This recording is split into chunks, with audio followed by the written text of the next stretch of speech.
As defined by Michael B. Schiffer in Formation Processes of the Archaeological Record, site formation processes are factors that create historical and archaeological records.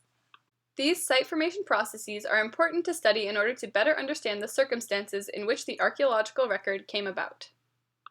This allows the archaeologists to better understand their finds. Formation processes are biased in many ways, as highlighted by Schiffer, and with a knowledge of the ways in which sites are formed, the archaeologist can correct for these biases. The different ways in which sites are formed also give archaeologists information about the context of the artifacts that they uncover. For example, the stone walls found in the Arboretum are in an archaeological context. They interact in the environment, which is seen through the natural erosion and plant growth within the gaps in the walls. This site looks like it was once a house. Because rock lasts for a long time in the material record, the stone foundation and stone fireplace are all that are left behind. There are also stone walls surrounding the land. Here can be seen the base of an arch that was once a fireplace, with the stones that built the top half of the chimney collapsed around it. This site is located in the Connecticut College Arboretum, on the William Street side.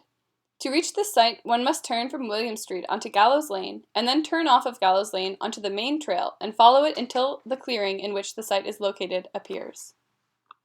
This site has been entirely affected by site formation processes, as it is open to the elements almost entirely. It has been affected by chemical, physical, and biological formation processes. Chemical agents have affected the site in multiple ways. All that is left of this site are stone aspects. Presumably, at one point, a structure of organic material existed above the stone foundation and fireplace that exists today. Chemical agents, such as water and oxygen, oxidize these organic materials, and pollutants from the atmosphere cause them to decompose. These agents have also affected the stone.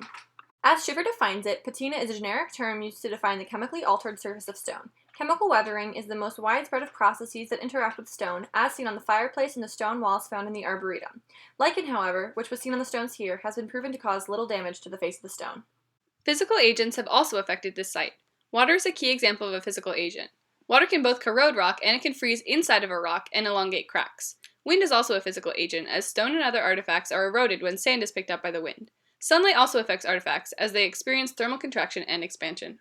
Biological agents are also at play in this site.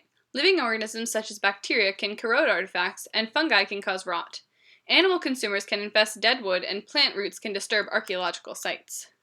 This site has been affected by site formation processes ever since it was created. Most likely, the house was built prior to 1911 before Connecticut College was incorporated, and based on the level of deterioration and the lack of any organic materials, it was most likely created more than 150 years ago. This site will continue to be acted upon by site formation processes as it is open to the elements. In 10 years, we predict that the site won't have changed much, but there will be slight physical differences. Most likely, the rocks will degrade further, and plants will continue to take over and cover the foundation, the fireplace, and the surrounding stone walls. In 100 years, the arch where the fireplace once was will most likely have collapsed. The site will continue to be overrun with plants, and the rocks will be further weathered.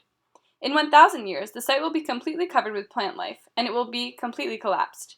Connecticut College might not even exist anymore.